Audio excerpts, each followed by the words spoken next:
अपनी कलकल कल्लोल करते हुई धारा से इस मानव जीवन को सफल बनाने वाली, कृतार्थ करने वाली माँ रेवा, माँ नर्मदा, उनके चरणों में प्रणाम करते हुए मेरे अज्ञान रूपी जीवन को ज्ञान रूपी प्रकाश की ओर लाने वाले मेरे परम पूज्य प्रातः स्मरणीय सद्गुरुदेव भगवान, उनके चरणों में प्रणाम करते हुए तथा पांडाल में विराजित समस्त सीता अनुसुईया के पद चिन्हों पर चलने वाली मेरी माताएं बहनें, समस्त धर्म स्वरूप भैया बंधु, आप सभी को सादर जय श्री कृष्ण, जय श्री राधे। कृष्ण स्वरूप छोटे छोटे नन्हे नन्हे बाल गोपाल और मंचस्थ विराजमान कर्मकांड के विद्वज्जन, संगीत के समस्त साधकगण, आप सभी के हृदय में विराजमान मेरे परम आराध्य ठाकुर जी के चरणों में सादर दंडवत प्रणाम करते हुए उसके पहले हमारी कथा के नियम के अनुसार 2 बार भगवान के नाम का सहारा लेकर के फिर आज विश्राम दिवसीय कथा में हम लोग प्रवेश करेंगे। प्रभु की जैसी इच्छा होगी हम हरि की चर्चा करेंगे। बोल बाके बिहारी लाल की।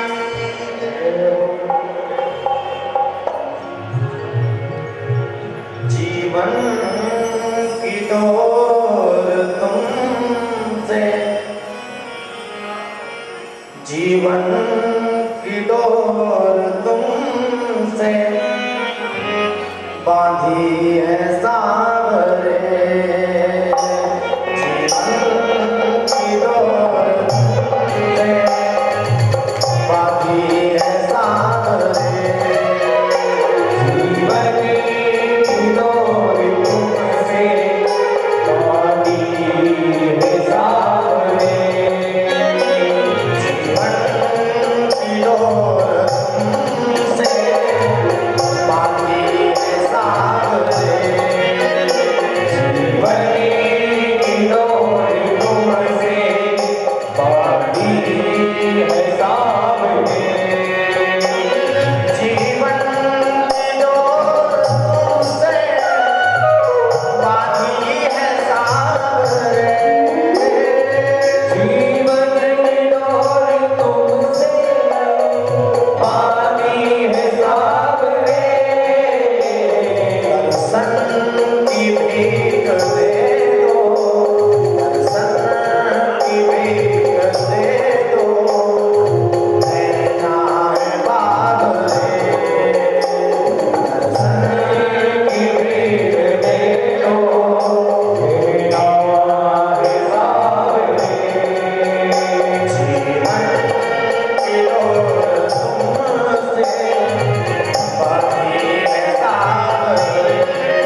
गिरिराज जी का परसों गिरिराज जी की परिक्रमा भी हम लोगों ने मन से कर ली, मानसिक परिक्रमा।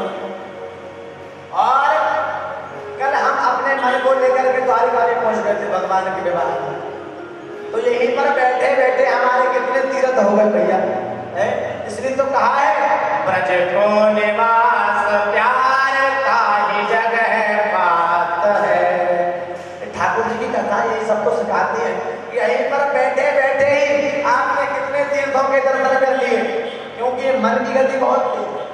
संसार में सबसे तेज अगर किसी की गति है तो मन की। मन पल भर में कहीं पहुंच जाता है, पल भर में कहीं भी नहीं पहुंच पाता।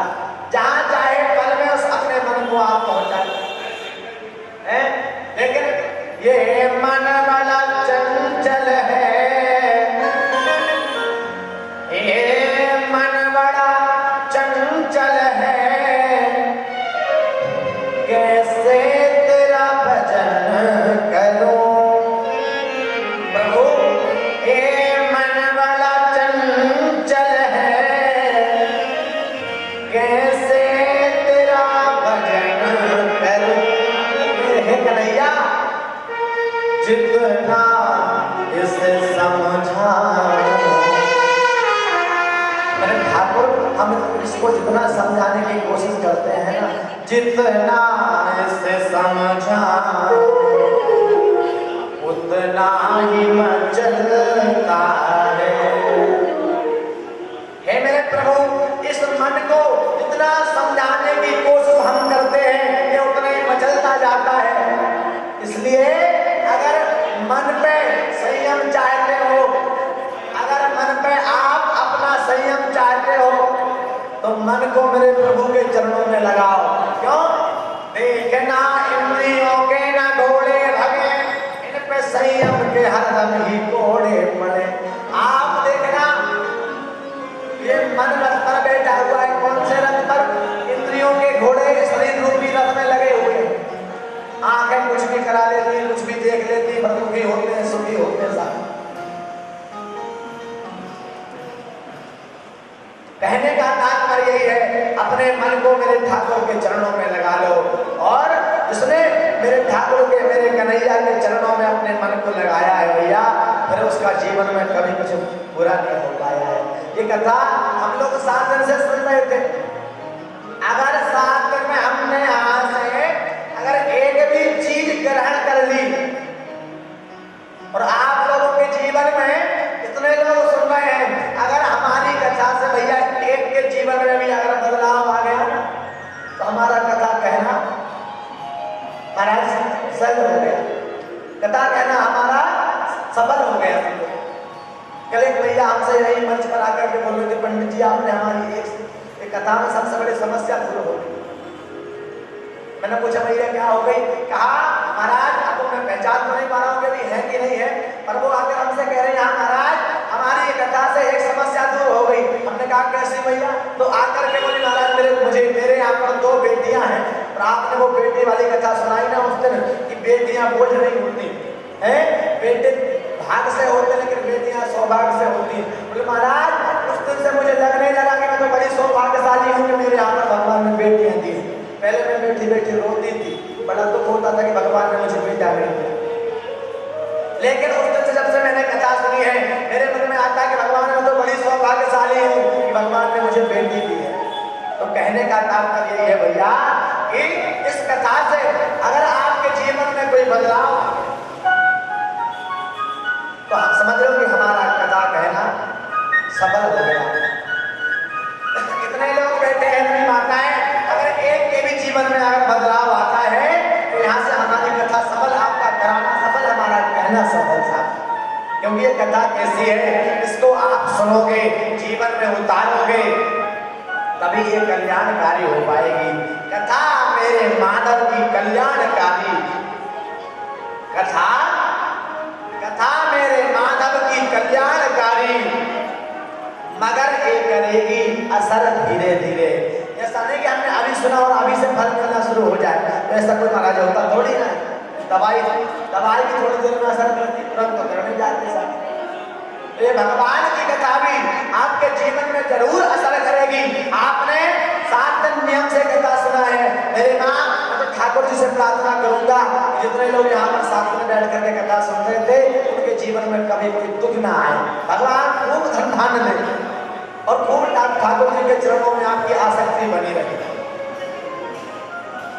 भगवान खूब प्रसन्न रखे। तो हम लोग कहने का तात्पर्य यही है कि आप मेरी माँ यहाँ से कुछ ना कुछ देखो, जो हाड़ मास की चीज ऐसा कुछ गरज शब्द भी निकल जाते हैं, तो यहाँ से अच्छी अच्छी चीजों को आप लेकर के जाना और बुरी बुरी चीजों को आज यहीं पर छोड़ करके चले जाना। अगर त्यागना चाहते हो ना, संसार में सबसे त्यागने अगर चीज कोई योग है तो दूसरे की निंदा त्याग दो, दूसरे के प्रति द्वेष भावना त्याग दो, तुम्हारा कल्याण होने लगेगा। कहने का तात्पर्य ये है मेरी माँ, यहाँ से ये कथा कोई साधारण नहीं है, साक्षात कृष्ण एव ही, ये तो साक्षात ठाकुर जी हैं। ये कथा कोई पोथी पुस्तक नहीं है, ना कोई ये साधारण पुराण है, भैया ये तो साक्षात ठाकुर जी यहाँ पर विराजमान हुए हैं। क्यों? साक्षात कृष्ण एव ही। हमारे महाराज जी आपको बता रहे थे अपनी कथाओं के बीच में, कहा ये कथा आप सुन रहे हो, राजा भैया राजा परीक्षित को 7 दिन में मरने का श्राप लगा, तुम्हारी मृत्यु 7 दिन में हो जाएगी, और वही कथा हम बैठ करके यहाँ पर सुन रहे हैं। जब राजा परीक्षित को सुखदेव जी कथा सुना रहे थे श्रीमद् भागवत की, तो ऊपर से देवता लोग आए नीचे, भैया देवता लोग ऊपर से नीचे आए, आकर के सुखदेव जी से कहने लगे महाराज आप ये भागवत रूपी कथा, भागवत रूपी अमृत, ये अमृत रूपी भागवत की कथा आप राजा परीक्षित को पिला रहे हैं, ये कथा आप हमें पिला दीजिए। और इस स्वर्ग का अमृत लेकर के आए देवता लोग, स्वर्ग का अमृत लेकर के आए ये देवता लोग। अरे जिस अमृत के लिए इतना बड़ा युद्ध हुआ, देवासुर संग्राम हुआ, समुद्र मंथन कराया, आज उस अमृत को देवता लोग लेकर के सुखदेव जी के सामने खड़े हैं कि महाराज ये स्वर्ग का अमृत आप राजा परीक्षित को पिला दीजिए, और कथा रूपी अमृत जो आप राजा परीक्षित को पिला रहे हैं ये आप हमें पिला दीजिए। सुखदेव जी ने कहा अरे देवताओं जाओ भागो यहाँ से, देवताओं को भगा दिया भैया वहां से। देवताओं ने कहा ऐसा तुम्हारे इस कथा रूपी अमृत में क्या है जो तुम स्वर्ग का अमृत भी ठुकरा रहे हो, ये स्वर्ग का अमृत हमें नहीं चाहिए। सुखदेव जी ने कहा ध्यान देना, महान बोले तुम्हारा स्वर्ग का अमृत तो कांच के समान है, महान, और मेरा कथा रूपी अमृत तो मणि के समान है। कभी मणि में और कांच में कभी व्यापार हुआ है, बदला बदली हुई है? कहा मेरा कथा रूपी अमृत तो मणि के समान है, इसलिए तुम जाओ, और तुम अगर भक्त बन करके आते तो मैं तुम्हें कथा जरूर सुनाता, लेकिन तुम तो सौदागर बन के आए हो, हम तुम्हें स्वर्ग का अमृत दे रहे हैं, तुम पृथ्वी का कथा रूपी अमृत हमें पिला दो। तुम अगर भक्त बन करके आते देवताओं तो तुम्हें मैं जरूर कथा सुनाता, लेकिन तुम तो सौदागर व्यापारी बन करके आए हो, और व्यापार कभी छोटी सी चीज में बड़ी सी चीज नहीं दी जाती। कहा तुम्हारा स्वर्ग का अमृत तो कांच के समान है, लेकिन मेरा कथा रूपी अमृत तो मणि के समान है, मैं तुम्हें नहीं पिला सकता। मना कर दिया, बता दिया बात समझ।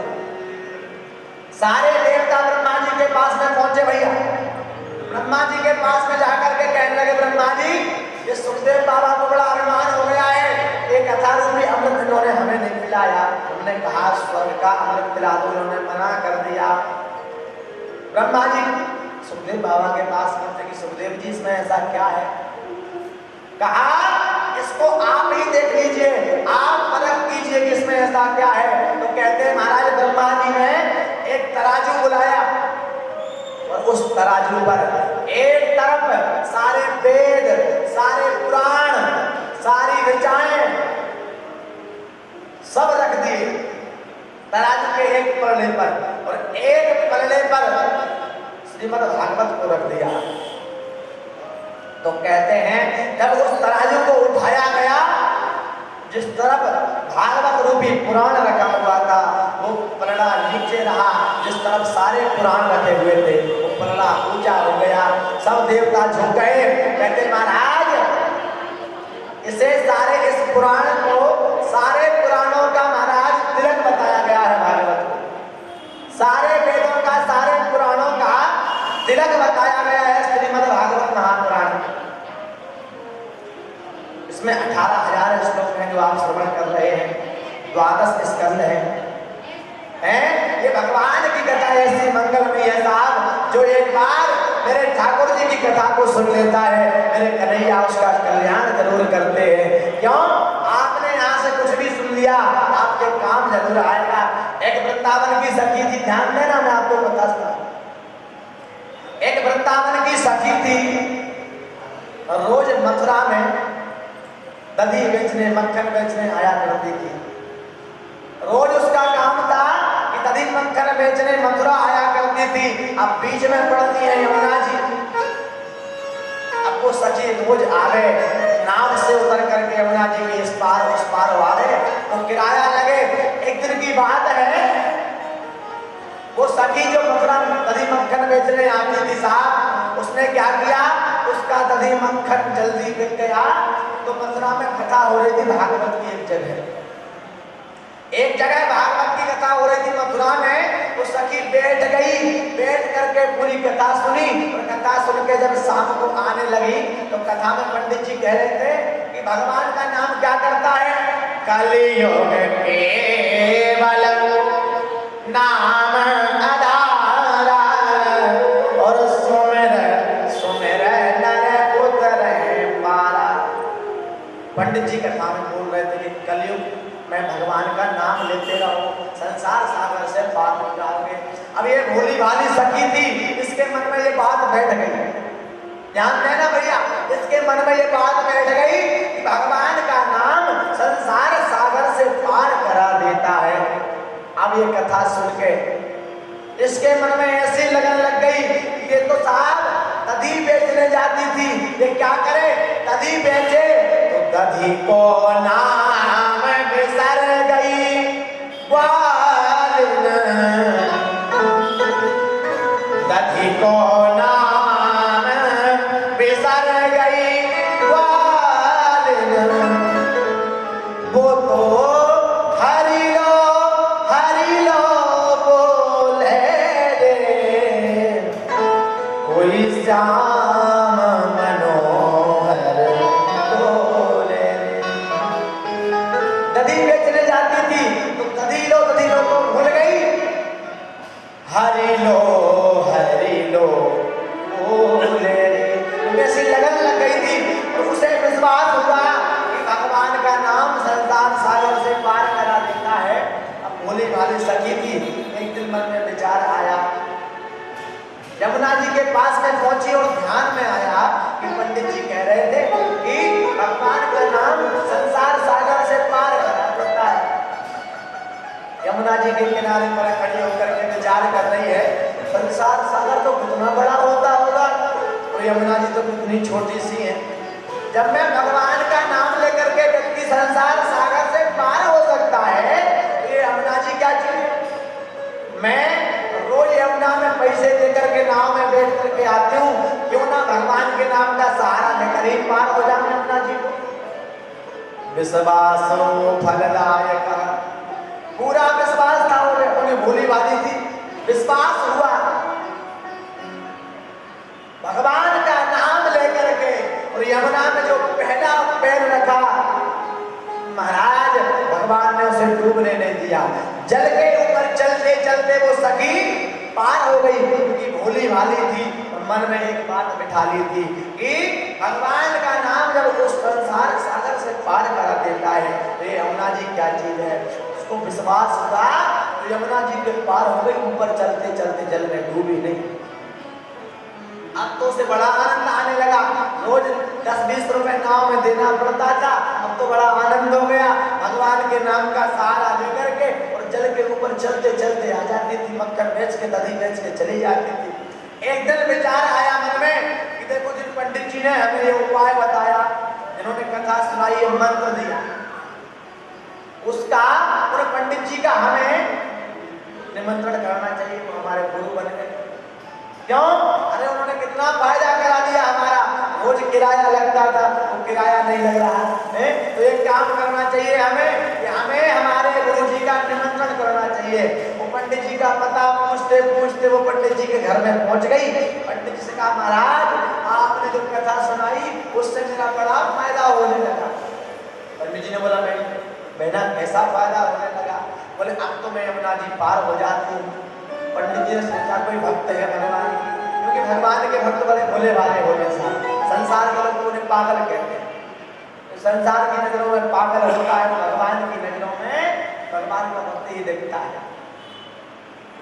क्योंकि संसार के लोग ऐसे साहब, संसार के लोगों से आशा न किया करना।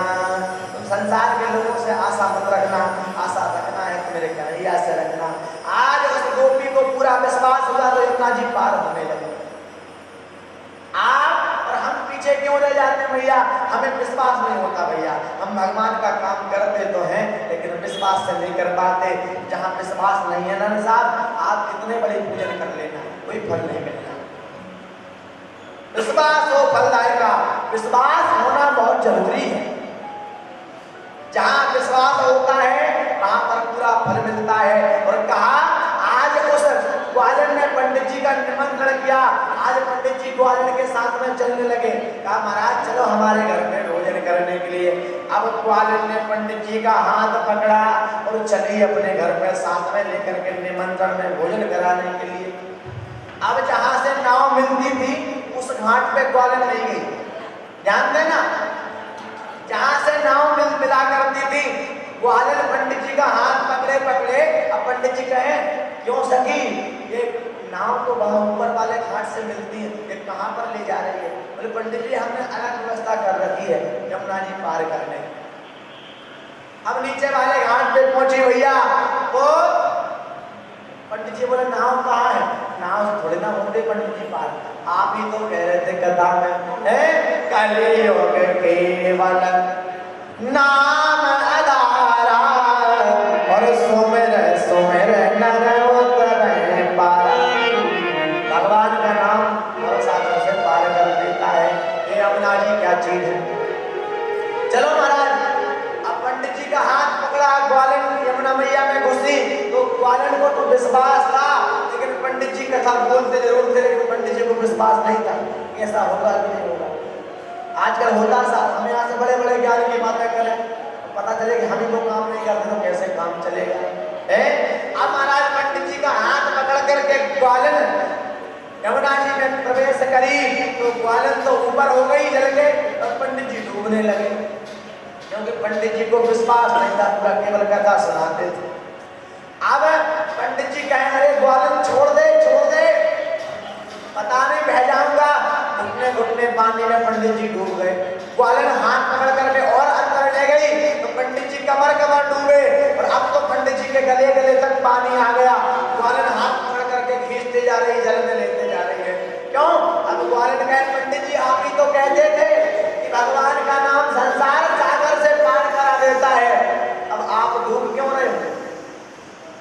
कहे एक तो है तो यमुना मैया, ये तो है कि यमुना मैया उस भव सागर से काम गुरुजी बोलो सीताराम, गुरुजी बोलो राधे श्याम। गुरुजी अब बोलो सीताराम राधे श्याम। आप ही तो कह रहे थे कि भगवान का नाम संसार सागर से पार करा देता है। जब तक गुरुजी का घर तक पानी नहीं आया ना, गुरुजी को विश्वास नहीं हुआ पूरा। पंडित जी केवल बोला करते थे, तो नहीं करते थे। जब कहते हैं जब कोई नहीं दिखता, जब मृत्यु सामने आती है ना भैया तो केवल भगवान दिखते हैं। अब गुरुजी को जब डूबने लगे तो केवल भगवान दिखे। जब आत्मा से मन से विश्वास से भगवान का नाम बोला तो गुरुजी भी जल के ऊपर आ गए और यमुना जी को पार करके ग्वालियर के साथ में चले गए। आज पंडित जी को समझ में आया कि मैं कथा में बोलता तो था लेकिन पूरा विश्वास नहीं होता था कि ये सच में ऐसा होता है। लेकिन भैया ये राम रामायण ये भागवत ग्रंथ कभी झूठे नहीं हो सकते। इनमें लिखा है भगवान का नाम आपको संसार सागर से पार करा सकता है, लेकिन विश्वास से जपोगे तब। बोल वृंदावन बिहारी लाल की। आगे चल करके कथा आती है। आप लोग क्या कथा श्रवण कर रहे थे? अच्छा भैया, भगवान के कितने विवाह हुए भैया? भगवान के विवाह कितने हुए, किस किस को पता है? 16,108 हमारे ठाकुर जी के हुए। कितने? 16,108 विवाह हुए हैं। आज हम भगवान के विवाहों की कथा को जानेंगे कि आगे भगवान के 16,108 विवाह कैसे हुए। पहला विवाह किसके साथ में हुआ? कल आप लोगों ने कथा सुनी। क्या? कुंडलपुर नाम का राज था, उस राज्य के राजा का नाम था भीष्मक। राजा भीष्मक सरोवर में स्नान करने के लिए गए थे और उनको कमल के पुष्प के ऊपर सोती हुई एक छोटी सी कन्या मिली थी, उसको लेकर के आ गए थे। उसका नाम रखा था रुक्मणी। अपने घर में पाल पोस करके बड़ा उसको किया था। आपने कल कथा सुनी। तो पहला विवाह हुआ है हमारे ठाकुर जी का किसके साथ में? रुक्मणी मैया के साथ में। और रुक्मणी कोई साधारण नहीं है, साक्षात लक्ष्मी स्वरूपा है साथ। लेकिन रुक्मणी के भाई रुक्मी ने माता रुक्मणी का विवाह किसके साथ में तय कर दिया था? अपने मित्र शिशुपाल के साथ। शिशुपाल कौन था? भगवान की बुआ का लड़का, हमारे ठाकुर जी की बुआ का लड़का। हमने आपको कथा सुना चुके हैं। भगवान के पिताजी वसुदेव जी की 2 बहनें थी, कुंती और सुतप्रभा। कुंती के यहाँ पर 2 पांडव हुए थे और सुतप्रभा के यहाँ पर शिशुपाल हुआ था। आज महाराज शिशुपाल के साथ में विवाह पक्का किया और मैया रुक्मणी को जैसे ही इस बात का पता चला था कि मेरे भाई ने शिशुपाल के साथ में मेरा विवाह पक्का कर दिया, आज विवाह के मेरे मैया माता जी का पूजन होता है। माता पूजन होता है कि नहीं सब जगह? विवाह जब होता है तो माता पूजन होता है। आज मैया रुक्मणी माता पूजन के लिए गई थी, जाकर के क्या मांगा था वहां पर? मन जाहि राज हो मिलहि सोबर, सहज सुंदर सावरो, करुणा निधान सुजान शील, स्नेह जान तरावरो। कह रही है कि मुझे ऐसा वर देना, करुणा निधान सुजान शील स्नेह जान तरावरो। वहां से माता कात्यायनी ने आशीर्वाद दिया। खसी माल मूर्ति मुस्कानी, माला गिर गई माता कात्यायनी की, मूर्ति मुस्कुराने लगी। माता समझ गई रुक्मणी मैया की अब मेरा काम होने वाला है। और यहाँ पर कथा आती है, मैया रुक्मणी मंत्र का जाप करती। आज भी अगर इन्हीं बेटियों के विवाह में अगर दिक्कत आए, अगर इन्हीं बेटियों के विवाह में अगर दिक्कत आए तो इस मंत्र का जप अगर वो करें तो 21 दिन में परिणाम जरूर आने लगते हैं। माता रुक्मणी ने किया था। कौन सा?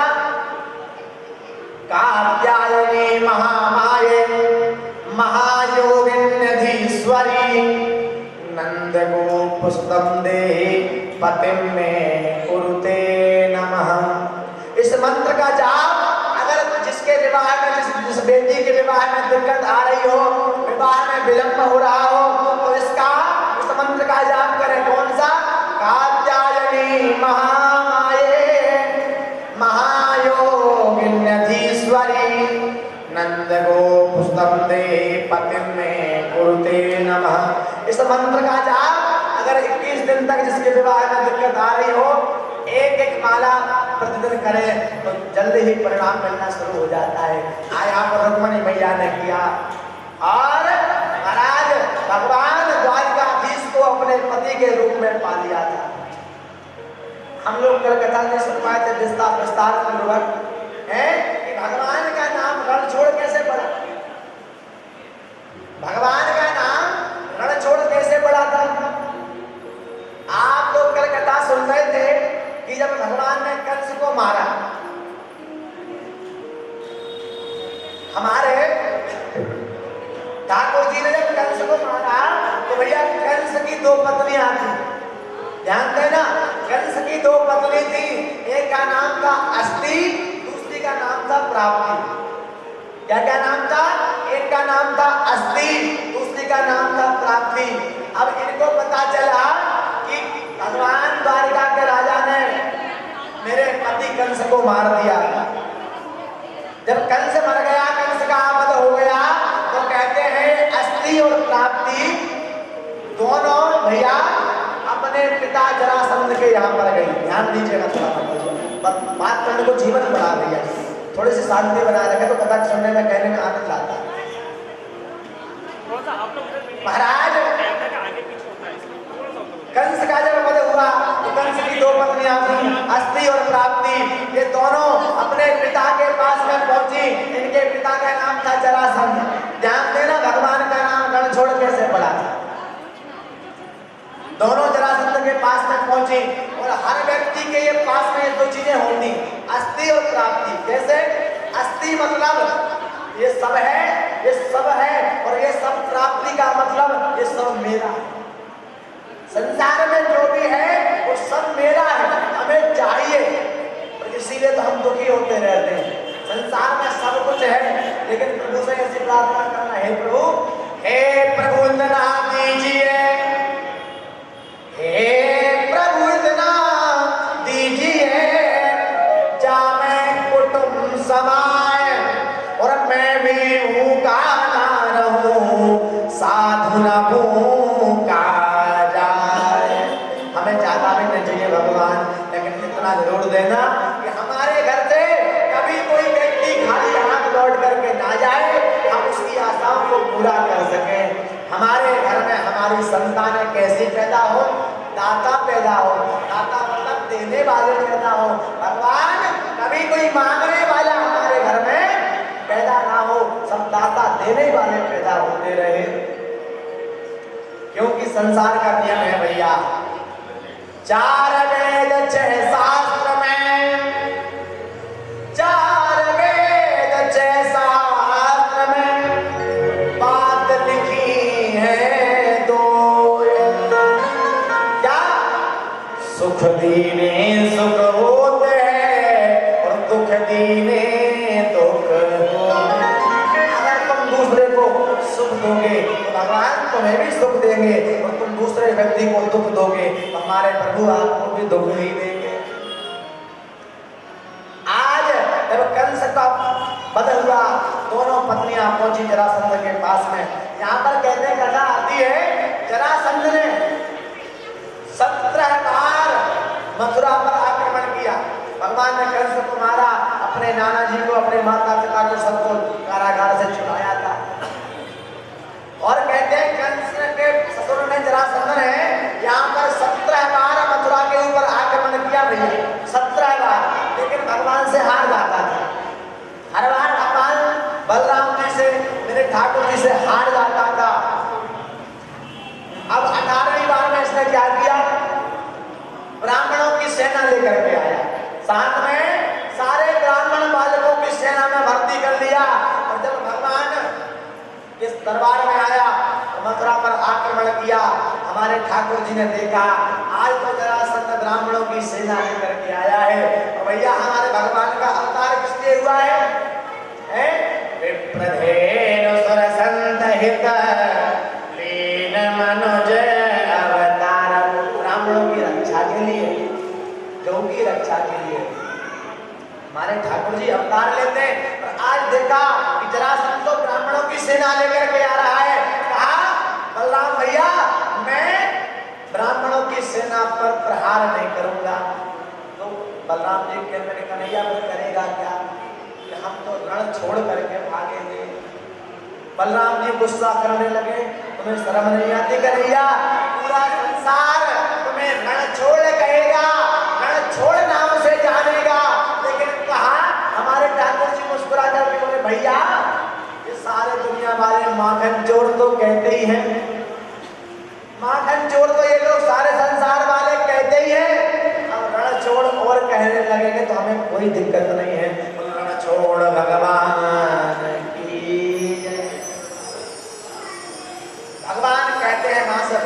करके भागे। अब जरासंध की सेना में एक सेनापति था, ध्यान देना, उसका नाम था कालयवन। क्या नाम था? कालयवन नाम का सेनापति था। उसने ठाकुर जी को भागते हुए देख लिया। उसने ठाकुर जी को भागते हुए देख लिया तो ठाकुर जी के पीछे पीछे भागा, हमारे कन्हैया के पीछे पीछे भागा। हमारे कन्हैया आगे आगे चले जा रहे हैं, पीछे पीछे कालयवन भाग रहा है। और भगवान तो देखो क्या कहते हैं, आज अपने भक्तों की रक्षा के लिए भगवान रण छोड़ बनने को तैयार हो गए सारे। क्या चाहते तो भगवान सेना को हरा नहीं सकते थे, लेकिन नहीं, मेरा तो अवतार इनकी रक्षा के लिए हुआ है और मैं इनको कैसे मार सकता हूँ। कहते हैं ना, प्रबल प्रेम के पाले पड़कर प्रभु को नियम बदलते देखा। अपना मान भले टल जाए पर भक्त का मान न टलते देखा। भगवान कहते मेरा मान भले टल जाए तो टल जाए, लेकिन मैं मेरे भक्तों का मान नहीं टलने देता। आज भगवान रण छोड़ करके भागे, कालयवन पीछे पीछे भागा है। भगवान जाकर के एक गुफा में चले जाते हैं और कालयवन भी भगवान के पीछे पीछे उस गुफा में पहुंचा। तो यहाँ पर कथा आती है, उस गुफा में जिसमें भगवान गए थे उसमें एक राजा सो रहे थे। इनका नाम था मुचकुंद जी। क्या नाम था? मुचकुंद जी महाराज उस गुफा में सो रहे थे। अभी मुचकुंद जी महाराज कौन है हम जाने। हम जब ऊपर देवताओं का और असुरों का संग्राम हुआ था, जिसको हम लोग देवासुर संग्राम के नाम से जानते हैं भैया, जब देवताओं का और असुरों का संग्राम हुआ था तो क्या ये मुचकुंद जी महाराज को देवता अपनी तरफ से युद्ध लड़वाने के लिए ले गए थे। तो कहते हैं यहाँ का एक पल होता है, एक दिन होता है, यहाँ के कई वर्ष बीत जाते हैं, एक दिन के साथ में कई वर्ष बीत जाते हैं, तब ऊपर का एक पल होता है। तो कहते हैं मुचकुंद जी महाराज युद्ध करने के लिए गए तो रानियों को पुत्रों को यहाँ पर छोड़ करके गए थे, लेकिन जब लौट करके आए ना, यहाँ तो कई चतुर्युगी बीत गई थी। सतयुग, त्रेता, द्वापर, यहाँ पर कई 4 युग बीत गए थे। आकर के देखा, देवताओं मेरा राज पुत्र यहाँ पर कुछ नहीं बचा, अब तो मैं आराम करना चाहता हूँ। देवताओं से आशीर्वाद मांगा, वरदान मांगा कि हमें कोई शांति वृत्ति वाली जगह बताओ जहाँ पर हम आराम कर सकें।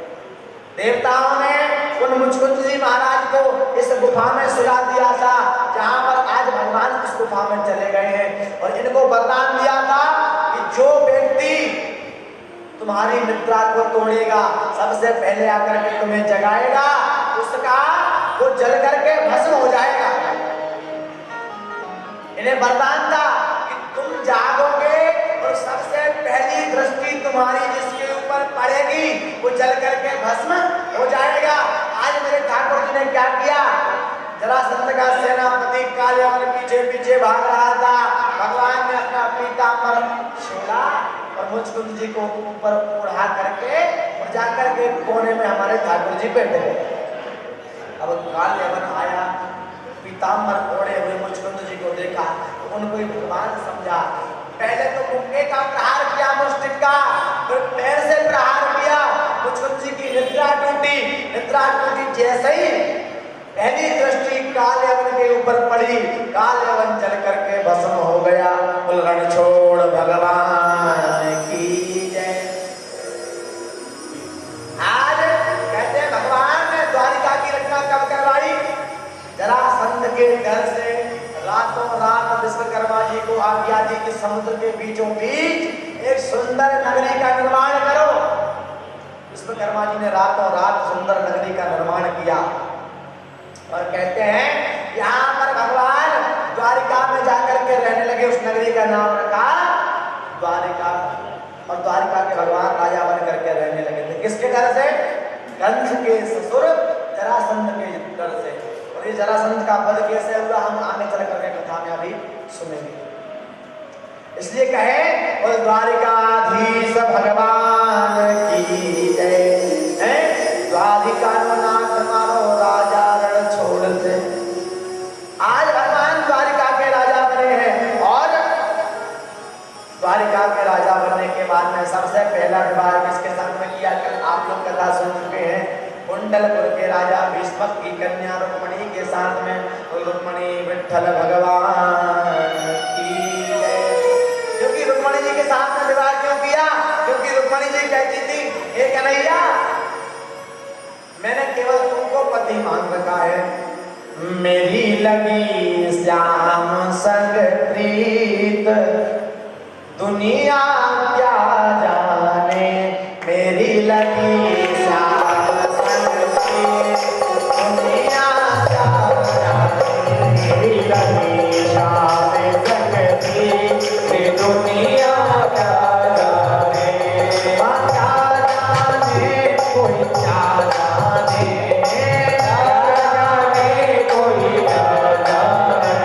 मुझे मिल गया मन का मीत, दुनिया क्या जाने, मुझे मिल गया मन का मीत, दुनिया क्या जाने, मेरी लगी श्याम संग प्रीत, दुनिया क्या जाने, मेरी लगी श्याम संग प्रीत, दुनिया क्या जाने।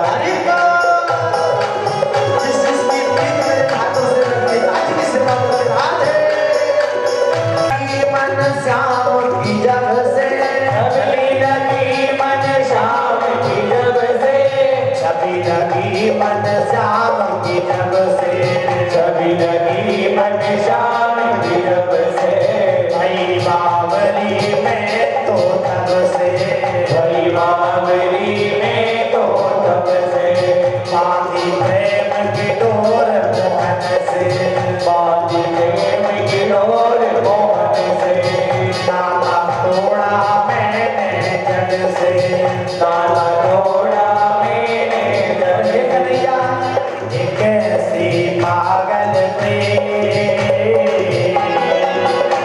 एक ऐसी पागल प्रेम, दुनिया क्या जाने, एक ऐसी पागल प्रेम, दुनिया क्या जाने, अरे क्या जाने कोई क्या जाने, क्या जाने कोई क्या जाने, लगी श्याम संग प्रीत, दुनिया क्या जाने, लगी श्याम संग प्रीत, दुनिया क्या जाने। सुंदर सूरतिया, मोहन की सुंदर सूरतिया, मन में बस गई मोहनी मूर्तिया, मन में बस गई मोहनी मूर्तिया, जब से ओढ़ी श्याम चुनरिया, जब से ओढ़ी श्याम चुनरिया, लोग कहे मैं भई बावलिया, लोग कहे मैं भई बावलिया, लोग कहे मैं भई बावलिया, लोग कहे मैं भई बावलिया। और मैंने छोड़ा जग का मेल,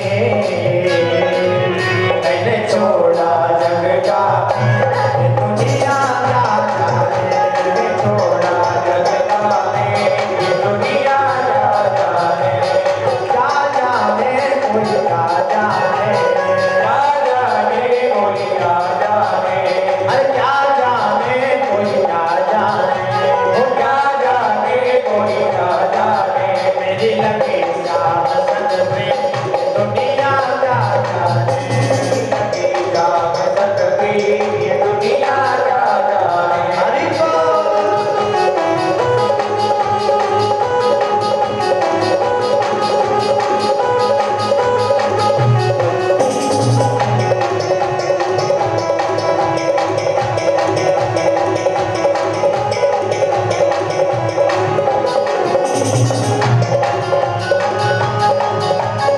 दुनिया क्या जाने, और क्या जाने कोई क्या जाने, अब मुझे मेरे मन का मीत मिल गया, दुनिया वालों से मुझे कोई मतलब नहीं, मुझे मिल गया मन का मीत, ये दुनिया क्या जाने। क्योंकि रुक्मणी जी के मन का भाव साफ था, और जिसके मन का भाव भाव साफ होता है। हमारे ठाकुर जी उसके घर में आ जाते, उसको बुलाने की जरूरत नहीं पड़ती। अच्छा, ठाकुर जी गोपियों के घर घर जाकर के माखन क्यों चुराते थे? क्योंकि गोपियां शिकायत तो करती थी, लेकिन गोपियां शिकायत क्यों करती थी? और कन्हैया हमारे घर में भी आए, क्योंकि ऊपर ऊपर तो शिकायत किया करती थी, लेकिन मन मंदिर में ये भाव जगाया करती थी कि मेरा कन्हैया कभी तो मेरे घर में आएगा, है हमारे ठाकुर जी कभी तो हमारे घर में आएंगे। तो कहते हैं पढ़े लिखों के देखते हुए भोले भाले लोगों को भगवान जल्दी मिल जाते हैं, क्योंकि सीधे सारे लोग मन के साफ होते हैं। जिनके मन में छल कपट नहीं होता उनके घर में भगवान रहते हैं। समझो, एक बड़ी सुंदर कथा आती है भगवान का। देखना भगवान भोले भाले भक्तों को कैसे मिलते हैं भैया। भगवान का एक भक्त था, बड़ा सीधा साधा था, उसका नाम था भोला राम। क्या नाम था? भोला राम उसका नाम था। अब जैसा नाम था ना वैसे ही उसके गुण थे, बड़ा भोला भाला बेचारा। लेकिन अब भोला राम भोजन का बड़ा शौकीन था, भोजन का शौकीन था, तो काम कुछ करना नहीं चाहते थे, काम कुछ करता नहीं था। तो क्या, जब तक काम करते रहे, जब तक माता पिता रहे ना घर में, तब तक तो भोला राम की पूछ होती रही। क्यों? देखो, माता पिता अपने बेटा बेटी से प्रेम करते हैं, भले बेटा बेटी कैसे ही हो सकते, भले ही वो अच्छे से रखें या ना रखें, लेकिन बेटा बेटी से माता पिता तो प्रेम करते हैं, क्योंकि कुपुत्रो जाये तो क्वचित कुमाता न भवति। पुत्र कुपुत्र हो सकता है, लेकिन माता कभी कुमाता नहीं हो सकती। आज महाराज जब तक भोला राम जी के माता पिता रहे तब तक तो बढ़िया बात बनी। अब माता पिता का देहांत हुआ ना, तो क्या हुआ? जो बड़े भाई थे भोला राम जी के, उन्होंने उन्हें घर से बाहर निकाल दिया। अब बेचारे भोले भाले भगवान का भजन करते करते रास्ते में चले जा रहे थे, रोते रोते, हे प्रभु बताओ कहाँ मिलेंगे श्याम। महाराज, अगर तुम भगवान को देखना चाहते हो, चाहत हो हरि को देखन को, चाहिए सूर्य की आंधी आंखें। इन आंखों की जरूरत नहीं है अगर तुम भगवान को देखना चाहते हो तो। अगर भगवान को तुम्हें देखना है तो सूरदास जी की आंखें नहीं थी, लेकिन फिर भी भगवान को देखा करते थे, हैं? इन आंखों की जरूरत नहीं पड़ती अगर तुम भगवान को देखना चाहते हो। चाहत हो हरि को देखन को, चाहिए सूर्य की आंधी आंखें। अरे सूरदास जी के जैसा भाव होना चाहिए। कहते हैं भगवान के भक्त हुए सूरदास जी, इन्हें दिखता नहीं था, आंखों से महाराज अंधे थे, लेकिन वृंदावन की साक्षात घटना में आपको बताऊं, सूरदास जी जब भी बिहारी जी के मंदिर जाते थे वृंदावन में भैया, तो मन में जैसे पुजारी भगवान को वस्त्र पहनाते थे ना, वैसे ही पद गाते थे सूरदास जी। अगर भगवान को पीले वस्त्र पहनाए हैं तो सूरदास जी पीतांबरा तरुण बिंब फलादरोष्ठात्, उसी अपने श्लोकों में उसी वस्त्र का वर्णन करें जो बिहारी जी को पुजारी लोग पहनाया करते थे। आंखें नहीं थी। अब पुजारी लोग सोचे बैठे बैठे, ये सूरदास जो आता है ये पागल बनाता है हम लोगों को, इसको दिखता है, इसे दिखता है, ये झूठ बोलता है। हम अगर हरे रंग के वस्त्र पहनाते हैं तो ये हरे वस्त्र का रंग का भजन गाता है, पीले पहनाते हैं तो पीले वस्त्र वाला भजन गाता है, पद गाता है, हैं? तो एक दिन पुजारियों ने परीक्षा लेना चाहा, तो क्या किया? आज भगवान को वस्त्र पहनाए नहीं, बिहारी जी को ऐसे ही खड़ा कर दिया। क्यों? ये सूरदास आएगा, उसकी परीक्षा लेंगे, तो दिखता है कि नहीं दिखता। आज क्या गाता है देखेंगे सूरदास को। सूरदास जी आए, बिहारी जी के मंदिर में अंदर प्रवेश किया, देख करके आंखों में हाथ लगा लिया और हंसने लगे। पुजारियों ने कहा, सूरदास क्या आज पद नहीं सुनाओगे? बताओ आज ठाकुर जी ने कैसा श्रृंगार किया है? सूरदास जी मुस्कुरा करके बोले, अब आज क्या बताएं? सूरदास जी का पद है बड़ा सुंदर। ठाकुर जी को देखत ही या मन में उठत तरंगा, आज हरि देखे नंग बनंगा। आज तो बिहारी जी कोई वस्त्र नहीं पहने, पुजारी समझ गए, चरणों में झुक गए। सूरदास जी अगर भगवान को देखना है ना तो ये संसार के इन आंखों की जरूरत नहीं है, अपने मन मंदिर के पट को खोलो। क्योंकि जिस मन में अभिमान रहता है, जिस घर में अंधकार वहां मेहमान कहां से आए, जिस घर में अंधकार पड़ा रहता वहां मेहमान भी नहीं आते भैया। जिस घर में अंधकार वहां भगवान कहां से आए, और जिस मन में अभिमान वहां भगवान कहां से आए। इसलिए अभिमान को त्याग करके भगवान को भजो। इसलिए तो कहा मेरी लगी श्याम संग प्रीत, ये दुनिया क्या जाने, संसार वाले क्या जाने। संसार के लोग तो आपको पागल कहेंगे, पागल उसे ही कहते हैं। मैंने आपको कल भी बताया था, जो प्रभु को पा करके उनकी भक्ति में गल जाए वो तो सच्चा पागल है, और कोई तो सच्चा आनंद है ऐसे जीने में। नहीं तो आए थे हरि भजन को, भगवान का भजन करने के लिए आए, और महाराज चले गए जैसे कि तैसे। तो क्या मतलब रहा है जीवन में, क्या मतलब रहा तुम्हारा? तुम जीवन में कितने ही मोटे मोटे डंडक के गद्दे पर, कितने महंगे महंगे फर्नीचर पर बैठ लेना, आखिरी में 2 डंडों के ऊपर ही सोते जाओगे महाराज, तुम्हारे पास के बने होंगे। आखिरी में आरती वाला फर्नीचर ही काम आता है, और कोई से पलंग बैठ नहीं जाते। आखिरी कितने महंगे महंगे फर्नीचर बनवा लेना, बेड पर सो लेना, लेकिन आखिरी में साहब कितने रंग बिरंगे कपड़े पहन लेना। आखिरी में एक कपड़ा मिलेगा वो भी सफेद, उसमें भी जेब नहीं होती, कुछ रख के ले जाओ साहब। पर वृंदावन बिहारी लाल की है। सबे साल लकड़ी का खेल है, जीते भी लकड़ी मरते भी लकड़ी, देख तमाशा लकड़ी। जब हम जन्म लेके आए तब भी लकड़ी के पालने में खेले, मरने लगे तब भी आरती में सोते के साथ है। डोली पालकी और जनाजा सब कुछ है अब लकड़ी का, साहब लकड़ी का तो खेल है। जीवन में कभी अभिमान मत करो। आज रुक्मणी मैया ने अपना अभिमान त्याग करके भगवान को पुकारा, मेरे कन्हैया उनके पास में पहुंचे, जाकर के महाराज विवाह किया, और 16,000 विवाह भी ऐसे हुए हैं भगवान के। आप सुनना आगे चल कभी कथा है। पहला भगवान का विवाह किसके साथ में हुआ? रुक्मणी मैया के साथ। ध्यान देना, अब आगे चल करके कथा आती है भगवान के दूसरे विवाह की। अब यहाँ पर भगवान के दूसरे विवाह की कथा आती है कि दूसरा विवाह भगवान का किसके साथ में हुआ, किसके साथ में हुआ? बड़ी सुंदर कथा है, ध्यान देना। अब यहाँ पर कथा आती है कि एक सत्राजित नाम का राजा था। ध्यान देना, क्या नाम था? सत्राजित नाम का राजा था। उसकी कन्या का नाम था सत्यभामा। क्या नाम था? सत्यभामा उसकी कन्या का नाम था। राजा सत्राजित के पास में भैया एक मणि थी। ध्यान देना, राजा सत्राजित के पास में एक मणि थी। वो मणि नित्य प्रति बहुत सारा सोना देती। ध्यान देना, बहुत सारा सोना वो मणि देती थी। लेकिन एक दिन राजा सत्राजित उस मणि को पहन करके हमारे भगवान ठाकुर जी के दरबार में पहुंचा।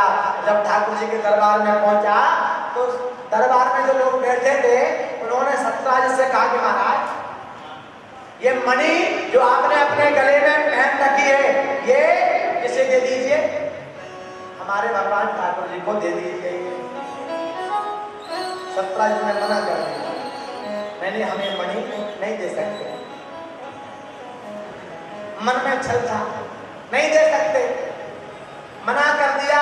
तो आप कथा सुन रहे थे कि भगवान छल कपट त्यागने वाले व्यक्ति को ही मिलते हैं। तो हम कथा सुन रहे थे भोला राम जी को घर से बाहर निकाल दिया था। तो अब ये चले भगवान की कथा तो सुन ही लेंगे। अब जो कथा हमने बीच में से छोड़ी थी उसे पूरी सुनाई, क्योंकि कथाएं तो सब जानते हैं, लेकिन कथा जीवन में अंदर उतरे, जो अंदर समाहित हो, इसीलिए कथा को उदाहरण के तरीके से समझाया जाता है। क्यों? कथा कहने वाले का ये तो गुण होता है, जे गावई है चरित सवारे ते यह ताल चतुर रखवारे। भगवान की कथा को सुंदर सजा कर अब भाइयों ने निकाल दिया, क्योंकि काम कुछ करते नहीं थे और भोजन खूब करते थे।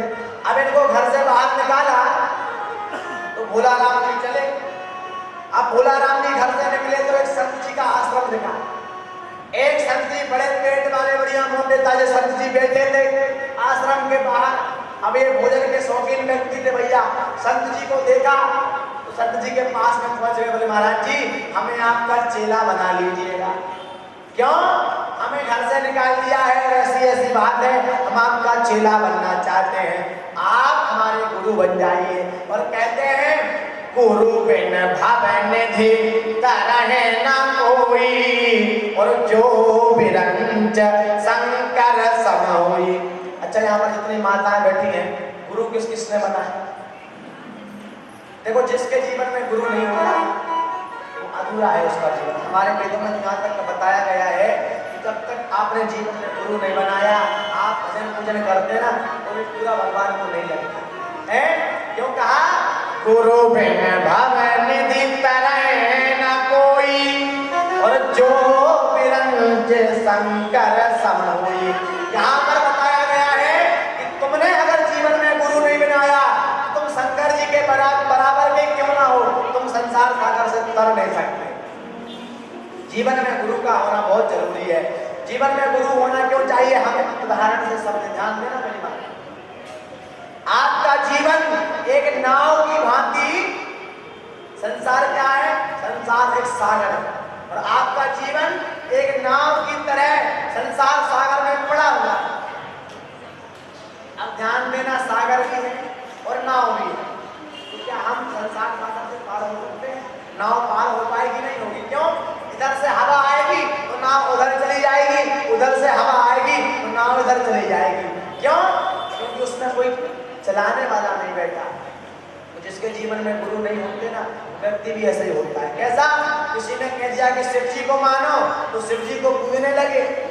किसी ने कह दिया कि ठाकुर जी को मानो तो ठाकुर जी को पूजने लगे। किसी ने कह दिया कि माता जी को मानो तो माता जी को पूजने लगे। और बिना लक्ष्य के भटकते रहते हैं, यहाँ वहाँ, इसको मानो उसको मानो, तो फल नहीं मिल पाता। तो कहते हैं जीवन में अगर तुम्हारे गुरु नहीं है तो संसार एक सागर है, तुम्हारा जीवन उसमें नाव की तरह पड़ा हुआ है।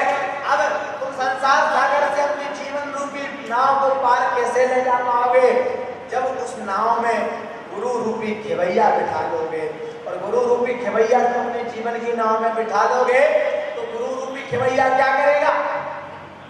अपनी ज्ञान रूपी पतवार से आपकी जीवन रूपी नाव को खेल करके किनारे पर लगा देगा। इसलिए जीवन में गुरु का होना अति आवश्यक है। कहते हैं जब तक गुरु नहीं होते, गुरु मंत्र के बिना जीवन अधूरा माना जाता है। जो बिरंच शंकर सम होई, जीवन में गुरु का होना बहुत जरूरी है। और गुरु भी ऐसे व्यक्ति को बनाओ जान समझ करके, हर किसी को नहीं साहब कि किसी को भी जीवन में गुरु बना लिया महाराज, किसी को भी ना गुरु जी से कभी मिल पा रहे, ना गुरु जी को कभी देखा। गुरु का मतलब क्या होता है? जो हमारे अज्ञान रूपी जीवन को, अंधकार रूपी जीवन को ज्ञान रूपी प्रकाश की ओर ले जाए। कभी जीवन में कोई समस्या आए तो गुरु जी के पास में पहुंचे तो उसका निवारण हो सके, है गुरु जी बता सके। और गुरु भी बहुत सोच समझ करके बनाओगे, हर किसी को नहीं तो महाराज पता चले हर किसी को गुरु बना लिया, गुरु जी तो डूबे डूबे, साथ में चेले को भी ले डूबे साथ। तो ऐसे व्यक्ति को गुरु भी नहीं बनाना चाहिए, देख कर ही गुरु बनाना चाहिए। ये भोलाराम जी कहने लगे कि महाराज हमें आप अपना चेला बना लीजिएगा। अब भोलाराम बड़े भोले वाले थे, देखना भोले वाले व्यक्तियों को भगवान कैसे मिल जाते हैं। भोलाराम जी बड़े भोले वाले थे। अब इन्होंने गुरु जी बना लिए, गुरु बन गए साधन के वो महात्मा। अब गुरु बने तो गुरु बनने के बाद में क्या हुआ? एक दिन की बात है, बढ़िया बोले काम क्या करना पड़ेगा महाराज? आश्रम में, आपके आश्रम में रहेंगे तो काम क्या करना पड़ेगा? कुछ नहीं, भोजन करो और भजन करो, कोई काम नहीं करना। अच्छा ऐसी बात है महाराज? हाँ, केवल भोजन करो और भजन करो। अब भोलाराम जी बोले यही तो हम चाहते हैं कि केवल भोजन मिल जाए और बैठे बैठे भजन करते रहे। अब भोले वाले थे, काम करना नहीं चाहते थे कुछ। अब संत जी के आश्रम में पहुंचे तो कहते हैं एक दिन बीता, 2 दिन बीता, रहते रहते 10-15 दिन बीते और एकादशी आई। अब एकादशी जब आई तो कहते संत महात्मा एकादशी को भोजन नहीं करते, व्रत रखते हैं। एकादशी का व्रत रखना भी चाहिए, बड़ा महत्व होता है एकादशी का। अब उस दिन आश्रम में एकादशी थी। अब ये भोलाराम जी पहुंचे गुरु जी के पास में, कहा क्यों गुरु जी क्या बात है, आज भोजन नहीं बन रहा क्या? अब गुरु जी कहा देखो भैया भोलाराम, आज तो हमारे यहाँ एकादशी है, आज भोजन नहीं बनता, हम सब तो व्रत रखते हैं। तो भोलाराम जी बोले महाराज आपके पैर पकड़े हैं, आपके हाथ जोड़े, अगर हम तो भोजन के शौकीन हैं और भोजन के लिए ही हमें घर से बाहर निकाला गया है, और आप कह रहे हो कि आज आश्रम में भोजन नहीं बनेगा, हमें तो भोजन चाहिए। नहीं तो आप कह रहे हो एकादशी है, अगर हमने आज भोजन नहीं किया तो कल हमारी त्रयोदशी हो जाएगी, अगर हमने आज भोजन नहीं किया तो कल हमारी त्रयोदशी हो जाना है, इसलिए हमें तो भोजन करना है। अब गुरु जी ने कहा देखो भैया भोलाराम, आज आश्रम में तो भोजन नहीं बनेगा, हम सब तो एकादशी करते हैं। नहीं गुरु जी हाथ जोड़ते मर जाएंगे आप में तो भोजन कराइए। अब यहाँ पर कथा आती है तो कहा गुरु जी ने कहा कि देखो भोला भाला करके बेचारे को भूख लगती होगी तो क्या करें, तो कुछ सीधा सामान निकाल करके दे दो।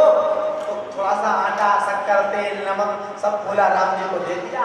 बोले जाओ पास में गंगा जी बह रही है, वहाँ गंगा जी के पास में बैठ करके और भोजन बना लेना, तुम पा लेना। जाने लगा तो जाते जाते कहने लगे सुनो, भगवान को भोग लगाना मत भूलना, पहले भगवान को भोग लगाना। मैंने आपको पहले रखना कि आपने घर में भगवान को भोग अति आवश्यक लगाना चाहिए। ऐसा नहीं कि घर में साफ मिस्त्री भर के लग लेते हैं आजकल के लोग डब्बे में चना है और वो रख के घंटी हिलाई साहब भोग जय जगदीश, अरे तुम खा रहे खूब रबड़ी मालपुआ, भगवान के दांत तोड़ रहे थे हैं, चना चरौरी खिला खिला करके उचित है क्या? अपने घर में जो बने भगवान को भोग लगाना। आज भोलाराम जी से कहा कि जाओ ये सामान ले जाओ, सब भोजन बनाना, तुम पाना, भगवान को भोग लगाना मत भूलना। लेकिन अब ये भोलाराम जी बेचारे भोले भाले थे। अब गंगा जी के तट पर पहुंचे, बढ़िया भोजन बनाया, भोजन बना के और ध्यान आया कि गुरु जी ने कहा था कि भगवान को भोग लगाना, भगवान को भोग लगा कर ही पाना। अब यहाँ पर बढ़िया भोजन बना लिया। भोजन बनाने के बाद में ये भगवान को पुकार रहे हैं। अब मंत्र तो कुछ जानते नहीं, कोई मंत्र आता हो तो मंत्र जाने, भोले वाले व्यक्ति थे, मंत्र जानते नहीं थे, तो पुकार रहे क्या करें, अरे सीताराम आइए, राजा राम आइए, मेरे भोजन का भोग लगाइए। सीताराम आइए, राजा राम आइए, मेरे भोजन का भोग लगाइए। बड़ी देर हो गई पुकारते पुकारते, भूख तो लगी थी, भगवान आए नहीं। अब भगवान नहीं आए तो कहता है प्रभु अच्छा अच्छा तुम इसलिए नहीं आ रहे कि यहाँ पर सब व्यवस्थाएं नहीं है, आश्रम में गुरु जी बुला दे तो तुम पल में आ जाते हो। प्रभु यहाँ पर मेरे पास में कुछ नहीं है, आचमनी अरखाना आरती यहाँ यही मेहमानी। आचमन है ना, पंचपात है ना, अर्घा है, आचमनी अरखाना आरती यहाँ यही मेहमानी। और क्या कहता है ना, यहाँ आचमनी है ना, अर्घा है ना, आरती है। तो भगवान से कहता है प्रभु रूखी सूखी खाओ प्रेम से, रूखी सूखी खाओ प्रेम से, और पियो नदी का पानी, राजा राम आइए, सीता राम आइए, मेरे भोजन का भोग लगाइए। कह रहा है भक्त कि रूखी सूखी खाओ प्रेम से, और यहाँ पियो नदी का पानी, सूखा बनाया है कोई पाइए प्रभु। और यहाँ तो पानी पीने की तक व्यवस्था नहीं है, पास में गंगा जी बह रही है, पियो नदी का पानी, राजा राम आइए, सीता राम आइए, मेरे भोजन का भोग लगाइए। आज बुला रहा है भगवान को, लेकिन भगवान अभी भी नहीं आए। फिर कहता है हाथ जोड़ करके कहता है सुनो, भूल करोगे यदि तज दोगे भोजन रूखे सूखे। अगर तुमने प्रभु भूल करी और आके अगर रूखे सूखे भोजन को त्याग दिया, भूल करोगे यदि तज दोगे भोजन रूखे सूखे। और कहता भक्त कि मंदिर के भरोसे मत बैठे रहना प्रभु, आज मंदिर में कुछ नहीं मिलना है। भूल करोगे यदि तज दोगे भोजन रूखे सूखे। प्रभु एकादशी आज मंदिर में सो बैठे रहोगे भूखे। एकादशी आज मंदिर में बैठे रहोगे भूखे। राजा राम आइए सीता राम आइए, मेरे भोजन का भोग लगाइए। राजा राम आइए सीता राम आइए, मेरे भोजन का भोग लगाइए। अरे भूल करोगे यदि तज दोगे भोजन रूखे सूखे। भूल करोगे यदि तज दोगे भोजन रूखे सूखे। अरे एकादशी आज मंदिर में, एकादशी आज मंदिर में बैठे रहोगे भूखे। राजा राम आइए सीता राम आइए, मेरे भोजन का भोग लगाइए। राजा राम आइए सीता राम आइए, मेरे भोजन का भोग लगाइए।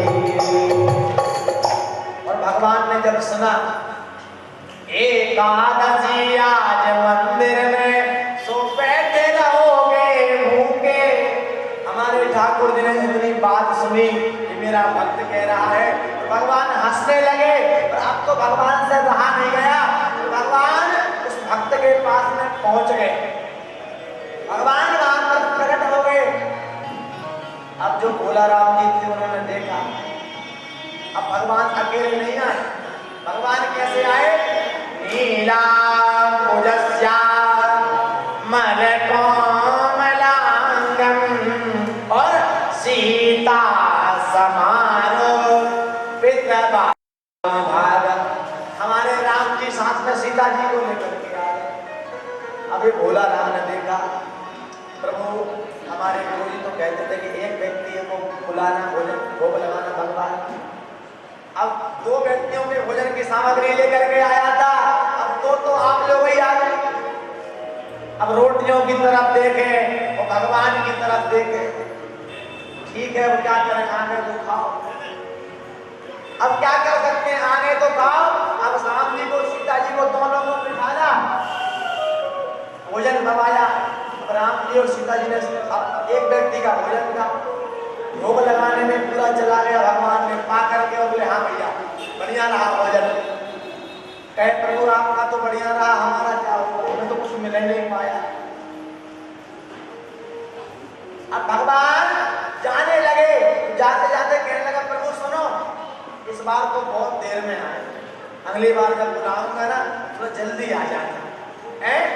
आप बड़ी देर करते हो। ठीक है, ये साथ में किसको लाए थे प्रभु? हमारी ये पत्नी, हमारी पत्नी है, इनको लेकर के आए थे। अच्छा अच्छा आपकी पत्नी है, चलो कोई बात नहीं, हम क्या करें, अच्छी बात ले आए।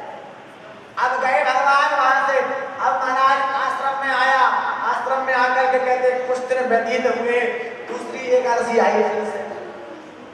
अब गुरु जी से कहने लगा, गुरु जी सुनो,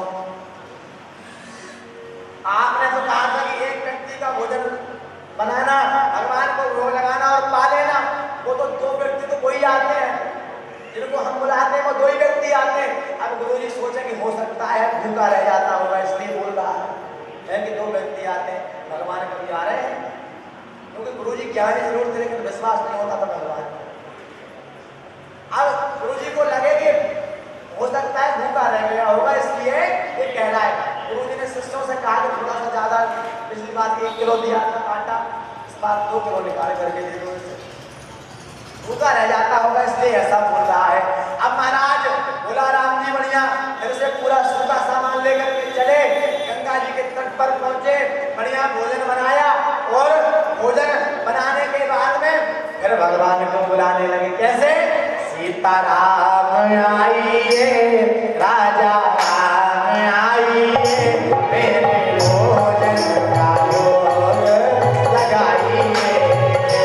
सीताराम आइए, राजा राम आइए, मेरे भोजन का भोग लगाइए। ओ मेरे भोजन का भोग लगाइए। अब जैसे ही इसने भगवान को पुकारा, अब राम जी ने इस बार, हमारे भगवान तो कौतुकी है साहब, इस बार भगवान ने क्या किया? अब भगवान कैसे आए?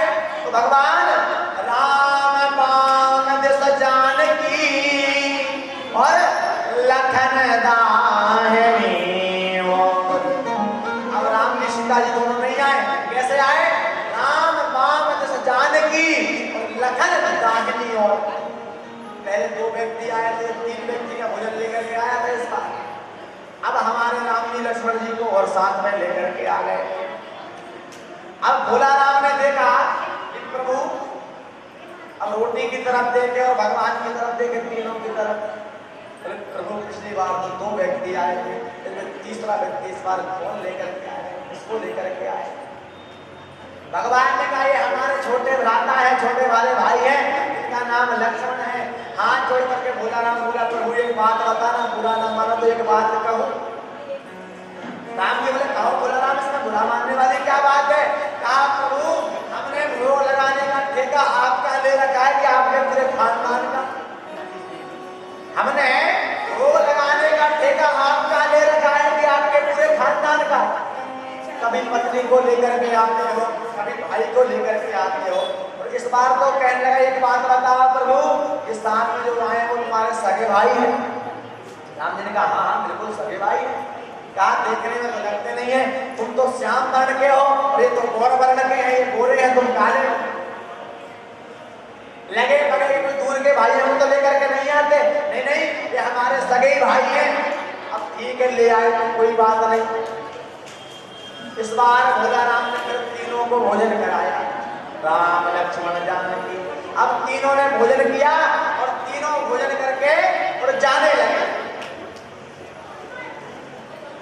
देखिए हमारे बीच में आदरणीय दीपक कदम जी, PRO श्री कैलाश जी वर्गी जी, आदरणीय नेगी जी, PA आदरणीय विधायक आकाश जी वर्गी और आदरणीय संजय जी कदम जी, PA आकाश जी वर्गी जी हमारे बीच में उपस्थित हुए हैं। आपका बहुत बहुत स्वागत वंदन है परिवार के द्वारा। आप व्यास मंच पर आए और गुरु जी से आशीर्वाद प्रदान करें। बहुत बहुत साधुवाद है आपका।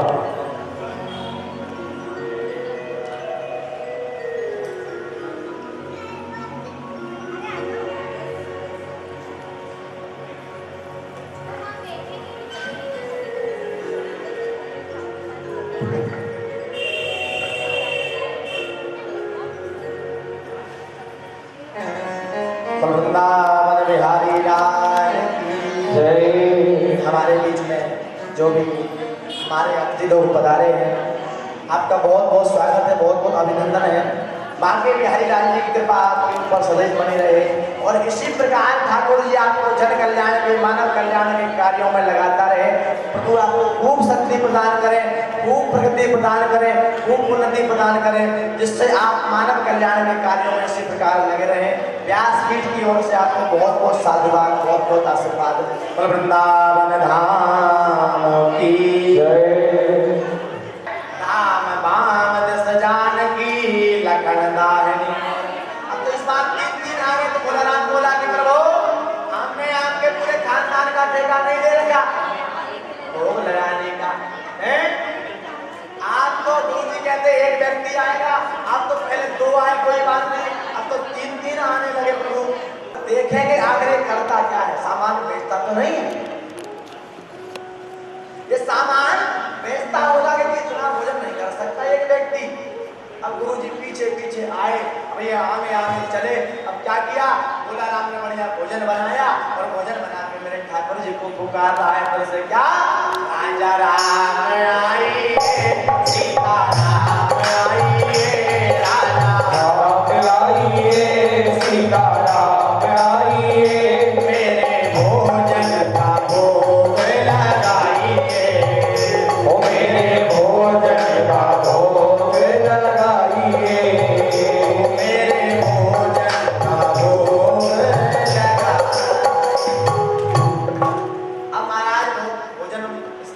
क्या किया? चतुरता कर दी। कैसी? बोले 2 बालक से मूर्ख बन रहे हैं, इस बार उसने भोजन नहीं बनाया, आटा ही रखा रहने दिया और पहले भगवान को सुनाने लगा, हे प्रभु राजा राम आइए, सीता राम आइए और मेरे भोजन का भोग लगाइए। अब हमारे प्रभु तैयार बैठे थे। इस बार भगवान ने क्या किया? इस बार भगवान अकेले नहीं आए, ना सीता जी को लेकर के आए, ना लक्ष्मण जी को। इस बार तो भगवान ने क्या किया? बैठे विपिन भक्त ने, गंगा जी के तट पर बैठ करके जैसे ही भक्त ने बुलाया, बैठे विपिन भक्त ने कीनी करुण पुकार। अपने भक्त की करुण पुकार सुन करके भगवान ने क्या किया? और महाराज ताग क्षण वहां पर प्रकट भय, तुरंत राम दरबार। इस बार राम लक्ष्मण जानकी नहीं आए, इस बार तो वहां कछु क्षण में प्रकट भय, तुरंत राम दरबार। अब तो साहब पूरा राम दरबार आ गया इस बार तो साहब। राम लक्ष्मण जानकी भरत शत्रुघ्न हनुमान जी सब पूरे राम दरबार को लेके आए। इससे कहने लगे, बताओ बोला राम कहाँ रखा है भोजन? मुस्कुरा करके कहने लगा, 2 बार पागल बना के चले गए, पागल समझा है? हर बार भोजन बनाता हूँ, सब पा के चले जाते, भूखा बैठा रहता। कहा इस बार हमने भोजन नहीं बनाया। तुमका क्या किया? कर वो रखा है आटा, वो रखा है नमक, वो रखा है तेल, बनाओ तुम पाओ हमें पकाओ। अब महाराज भगवान ने कहा ठीक है भैया क्या करें? अब बोला, प्रभु भोजन मोते नहीं बनत बनाए। प्रभु भोजन मोते नहीं बनत बनाए, प्रभु मुझसे भोजन बनता नहीं और आप होगी मानते नहीं। कैसे? महाराज तुम नहीं तजत जुबान आपनी, जबान के पक्के नहीं हो। कभी 1 व्यक्ति आते हो, कभी 2 व्यक्ति आते हो, कभी कभी तुम महाराज भीड़ भाड़ में चले जाते। तुम नहीं तजत जबान आपनी, भोजन मोते नहीं बनत। और अब तो पहले देखा कितने व्यक्ति आए हैं, 1 2 3 4 सब तो गिनना शुरू किया। तो फिर तो हाथ मुस्कुरा करके बोले, प्रभु एक बात तो बताओ, आप कहते हैं हमारे परिवार वालों को लेकर के आए हैं, लेकिन नर नारिन की कौन कहे?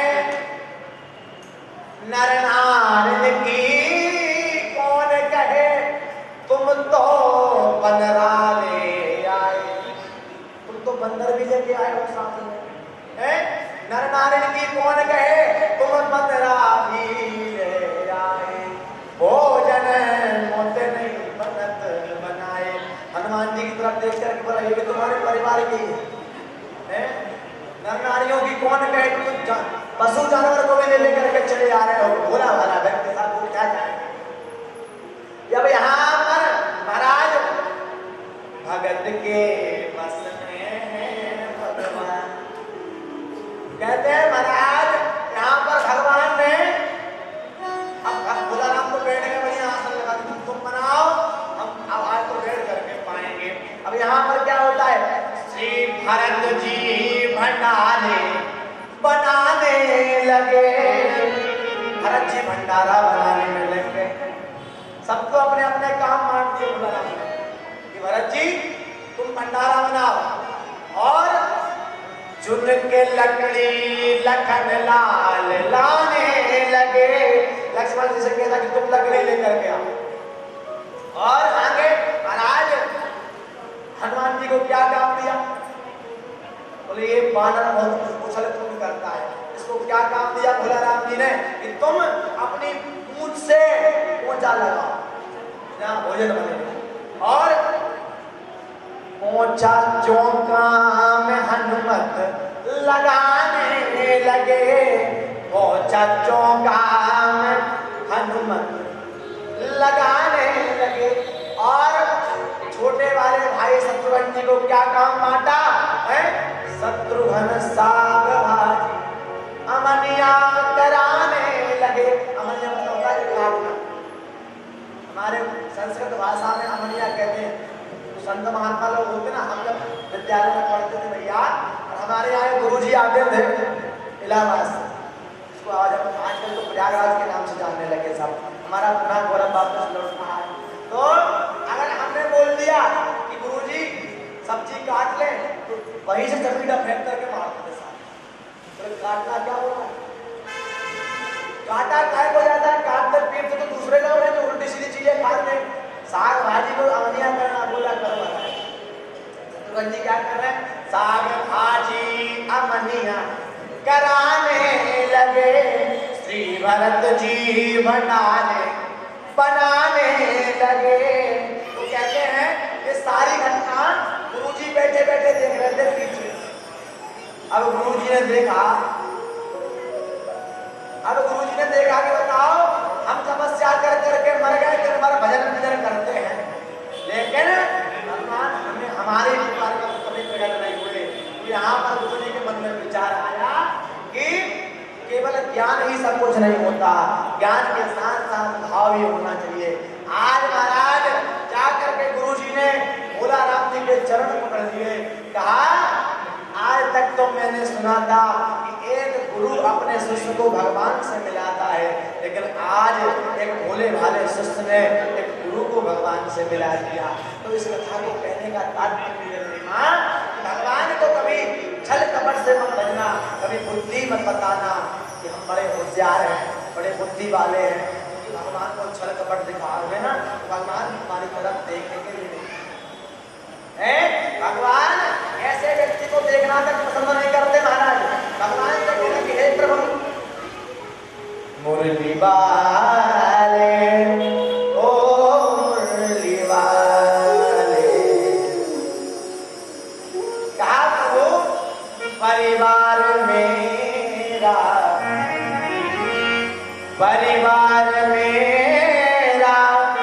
तुम्हारे हवाले। मुरली वाले, ओ मुरली वाले, ओ मुरली वाले, मुरली वाले, ओ मुरली वाले, मुरली वाले, ओ मुरली वाले। परिवार मेरा है तेरे हवाले। मुरली वाले, ओ मुरली वाले, मुरली वाले, ओ मुरली वाले, मुरली वाले, ओ मुरली वाले।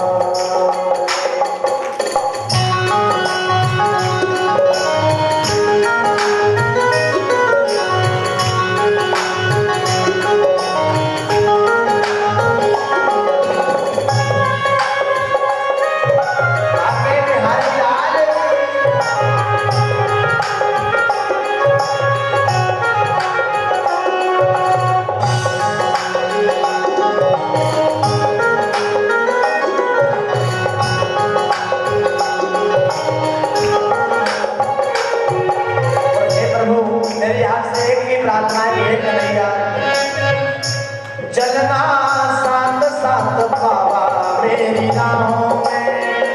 वो चलना साथ साथ बाबा मेरी राहों में। वो चलना साथ साथ कान्हा मेरी राहों में। वो चलना साथ साथ कान्हा मेरी राहों में। अगर गिर में जाऊं कहीं उठा लेना बाहों में।